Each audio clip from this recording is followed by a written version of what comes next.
Hi all, അസ്സലാമലൈക്കും. Welcome back to Silna's kitchen.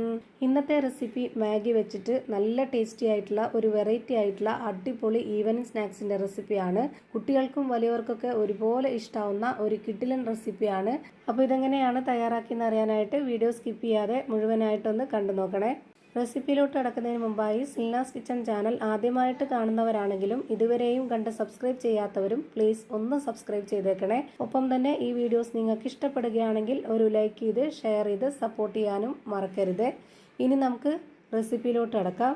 അപ്പോൾ ആദ്യം തന്നെ ഈ ഒരു പലഹാരം തയ്യാറാക്കുന്നതിന് വേണ്ടിയിട്ട് ഞാനിവിടെ എടുത്തിട്ടുള്ളത് 3 പീസ് മാഗിയാണ്. ഈ ഒരു മാഗി നമുക്ക് നന്നായിട്ടൊന്ന് പൊട്ടിച്ചിട്ട് കൊടുക്കാം. നല്ലപോലെ പൊടിച്ചിട്ട് കൊടുക്കേണ്ട ആവശ്യമില്ല, ഇതുപോലെ പീസ് ആക്കിയിട്ട് പൊട്ടിച്ചെടുത്താലും മതി. ഇതുപോലെ മുഴുവനായിട്ടും പൊട്ടിച്ചിട്ട് കൊടുത്തതിന് ശേഷം ഒരു മിക്സിയുടെ ജാറിലേക്ക് ഇട്ട് കൊടുത്തിട്ട് ഇത് നല്ലപോലെ ഒന്ന് പൊടിച്ചെടുക്കാനുള്ളതാണ്. എപ്പോഴും ഒരേ രീതിയിൽ നമ്മൾ മാഗി ഉണ്ടാക്കി കഴിക്കാതെ ഇനി മാഗി മേടിക്കുമ്പോൾ ഈ ഒരു രീതിയിൽ ചെയ്ത് നോക്കണേ, ഭയങ്കര ടേസ്റ്റിയാണ്. ഇപ്പോൾ ഞാനിതുപോലെ മുഴുവനായിട്ടും പൊട്ടിച്ചിട്ട് കൊടുത്തിട്ടുണ്ട്. ഇനി നമുക്കിത് മിക്സിയുടെ ജാറിലേക്ക് ഇട്ട് കൊടുക്കാം. ഞാനിത് ഒരു പ്രാവശ്യമായിട്ട് പൊടിച്ചെടുക്കാൻ വേണ്ടിയാണ് ഇത്രയും വലിയ ജാറിൽ ഇട്ട് കൊടുത്തിട്ടുള്ളത്. ചെറിയ ജാറിൽ ഇട്ടിട്ട് കുറച്ചായിട്ട് പൊടിക്കണമെന്നുണ്ടെങ്കിൽ അങ്ങനെയും ചെയ്യാം. ഞാനിപ്പോൾ ഈ ഒരു ജാറിലേക്ക് മുഴുവനായിട്ടും ഇട്ട് കൊടുത്തിട്ടുണ്ട്. ഇനി ഇതൊന്ന് അടച്ചു വെച്ച് കൊടുത്തിട്ട് നല്ലപോലെ ഒന്ന് പൊടിച്ചെടുക്കാം. പൊടിച്ചെടുത്ത മിക്സിനെ മാറ്റി വെച്ചിട്ടുണ്ട്. ഇനി അടുത്തതായിട്ട് ഒരു കാര്യം കൂടി ചെയ്യാനുണ്ട്. അപ്പോൾ അതിന് വേണ്ടിയിട്ട് ഞാനിവിടെ ഒരു 4 ഉരുളക്കിഴങ്ങ് എടുത്തിട്ട് നല്ലപോലെ കഴുകിയെടുത്ത ശേഷം തോലോടുകൂടി തന്നെ കുക്കറിലിട്ട് വേവിച്ചെടുത്തതാണ്. എന്നിട്ട് തൊലിയെല്ലാം കളഞ്ഞെടുത്തതിന് ശേഷം ഇതുപോലെ നന്നായിട്ടൊന്ന് ഉടച്ചെടുക്കുന്നുണ്ട്. ഞാൻ എടുത്തിട്ടുള്ള ഈ ഒരു 3 പീസ് മാഗിക്ക് വേണ്ടിയാണ് ഇതുപോലെ ചെറിയ 4 ഉരുളക്കിഴങ്ങ് എടുത്തിട്ടുള്ളത്. വലിയ ഉരുളക്കിഴങ്ങാണെന്നുണ്ടെങ്കിൽ 3 എണ്ണമൊക്കെ എടുത്താൽ മതിയാവും. ഇനി ഇതിലേക്ക് പൊടിച്ചു വെച്ചിട്ടുള്ള ആ ഒരു മാഗി മുഴുവനായിട്ടും ഇട്ട് കൊടുക്കുന്നുണ്ട്. മാഗി നമ്മൾ പൊടിച്ചെടുത്ത് കഴിഞ്ഞാൽ ഇതുപോലെ റസ്ക് പൊടിയൊക്കെ ഉണ്ടാവില്ല, അതുപോലെയാണ് കിട്ടുന്നത്. നല്ല നൈസായിട്ട് സോഫ്റ്റ് ആയിട്ടാണ് ഇരിക്കുന്നത്. ഇതുപോലെ സ്നാക്സ് ഉണ്ടാക്കുമ്പോൾ ഈ ഒരു പരുവത്തിൽ വേണം പൊടിച്ചെടുക്കാനായിട്ട്. ഇപ്പോൾ ഇത് കാണുമ്പോൾ തന്നെ നിങ്ങൾക്ക് ഇതിൻ്റെ പരുവം മനസ്സിലാവുന്നുണ്ടാവും. എത്രത്തോളം പൊടിച്ചെടുക്കുന്നോ അത്രയും നന്നായിരിക്കും നമ്മൾ ഉണ്ടാക്കിയെടുക്കുന്ന ആ ഒരു പലഹാരവും. ഇനി ഇതിലേക്ക് ഒരു കോഴിമുട്ട പൊട്ടിച്ചൊഴിച്ച് കൊടുക്കാം. ഇത് നിർബന്ധമൊന്നുമില്ല, മുട്ട താല്പര്യമില്ലാത്തവർക്ക് അത് സ്കിപ്പ് ചെയ്യാവുന്നതാണ്. ഇനി ഇതിലേക്ക് ഒരു സബോള പൊടിയായിട്ട് അരിഞ്ഞത് ഇട്ട് കൊടുക്കുന്നുണ്ട്. ഇനി ഇതിലേക്ക് ഇതുപോലെ 2 സ്പൂൺ അളവിൽ വെളുത്തുള്ളി പൊടിയായിട്ട് അരിഞ്ഞത് ഇട്ട് കൊടുക്കുന്നുണ്ട്. 4 അല്ലി വെളുത്തുള്ളിയാണ് ഞാനിവിടെ ചെറുതായിട്ട് അരിഞ്ഞിട്ട് ഇട്ട് കൊടുത്തിട്ടുള്ളത്. ഇനി ഇതിലേക്ക് ഓരോരുത്തരുടെ എരിവിനനുസരിച്ചുള്ള പച്ചമുളക് ചേർത്ത് കൊടുക്കാം. ഞാനിവിടെ 2 പച്ചമുളകാണ് ഇതുപോലെ അരിഞ്ഞിട്ട് ഇട്ട് കൊടുത്തിട്ടുള്ളത്.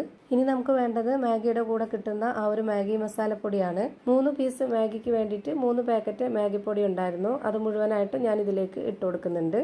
പിന്നെ അതിൻ്റെ കൂടെ തന്നെ കുറച്ചുകൂടെ എരിവായിട്ടിരിക്കാൻ വേണ്ടി 1 സ്പൂൺ അളവിൽ മുളക് പൊടി ഇട്ട് കൊടുത്തിട്ടുണ്ട്. പിന്നെ ഇതിലേക്ക് ആവശ്യത്തിനുള്ള ഉപ്പും കൂടെ ഇട്ട് കൊടുത്തതിന് ശേഷം ഇതുപോലെ കൈ വെച്ചിട്ട് നന്നായിട്ടൊന്ന് മിക്സ് ചെയ്തിട്ടെടുക്കാം. ഉപ്പ് നോക്കിയിട്ട് വേണം ഇട്ട് കൊടുക്കാനായിട്ട്. മാഗിയിൽ കുറച്ച് ഉപ്പുണ്ട്, അപ്പോൾ അതിനനുസരിച്ച് നോക്കിയിട്ട് ഇട്ട് കൊടുക്കാവുന്നതാണ്. കിഴങ്ങും സബോളയൊക്കെ ഉള്ളതുകൊണ്ട് ആ ഒരു ഉപ്പ് പോരാ, അതുകൊണ്ടാണ് ഞാൻ ഇതിലേക്ക് വീണ്ടും ഉപ്പ് ചേർത്ത് കൊടുത്തിട്ടുള്ളത്. ഒട്ടും തന്നെ വെള്ളത്തിൻ്റെ ആവശ്യം വരുന്നില്ല, കാരണം കിഴങ്ങിൻ്റെ ആ ഒരു നനവും മുട്ടയുടെ നനവൊക്കെ ഉള്ളതുകൊണ്ട് നന്നായിട്ട് ഇതുപോലെ മിക്സ് ചെയ്തിട്ട് എടുക്കാൻ പറ്റിയിട്ടുണ്ട്. ഇനി നമുക്ക് കയ്യിൽ കുറച്ച് എണ്ണയോ ഓയിലോ ഒന്ന് സ്പ്രെഡ് ആക്കി കൊടുത്തതിന് ശേഷം അതിൽ നിന്ന് കുറച്ച് മാവ് എടുത്തിട്ട് ഇതുപോലെ ഒരു ബോൾസ് ആക്കിയിട്ട് എടുക്കാം.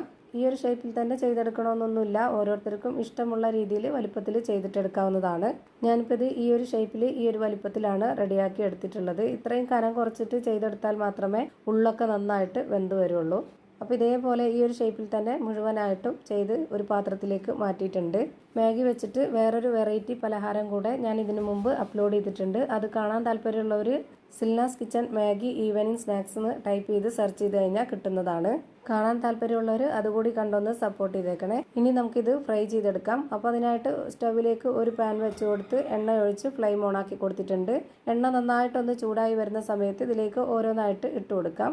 ഇത് മുഴുവനും ഇട്ട് കൊടുത്തതിന് ശേഷം ഉടനെ തന്നെ മീഡിയം ഫ്ലെയിമിലേക്ക് മാറ്റേണ്ടതാണ്. അല്ലാന്നുണ്ടെങ്കിൽ പുറമേ പെട്ടെന്ന് തന്നെ കരിഞ്ഞു പോവുകയും അകം വേവാതിരിക്കുകയും ചെയ്യും.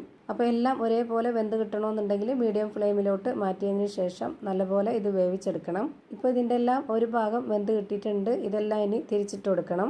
തിരിച്ചിട്ട് കൊടുത്തതിന് ശേഷം ആ ഒരു ഭാഗം കൂടി വെന്ത് കിട്ടാനായിട്ട് ഒരു 2 മിനിറ്റ് വെയിറ്റ് ചെയ്യണം. ഇപ്പോൾ ഞാനിതെല്ലാം തിരിച്ചിട്ട് കൊടുത്തിട്ടുണ്ട്. ഭയങ്കര സോഫ്റ്റ് ആയിട്ടിരിക്കുന്ന പലഹാരം ആയതുകൊണ്ട് തന്നെ ഇത് തിരിച്ചിട്ട് കൊടുക്കുമ്പോൾ പൊട്ടിപ്പോവാതിരിക്കാൻ വേണ്ടി ശ്രദ്ധിക്കണം.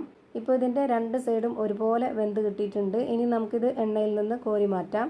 അപ്പോൾ ഇതാ മാഗി കൊണ്ട് നല്ലൊരു വെറൈറ്റി ടേസ്റ്റി ആയിട്ടുള്ള ഒരു കിടിലൻ പലഹാരം റെഡിയായി കിട്ടിയിട്ടുണ്ട്. കുട്ടികളുള്ള എല്ലാ വീട്ടിലും മാഗി മേടിക്കുന്നതാണ്. ഒരു തവണ മാഗി മേടിക്കുമ്പോൾ ഈ ഒരു രീതിയിലൊന്ന് ചെയ്ത് നോക്കുക. എന്തായാലും നിങ്ങൾക്ക് എല്ലാവർക്കും ഇഷ്ടമാവും.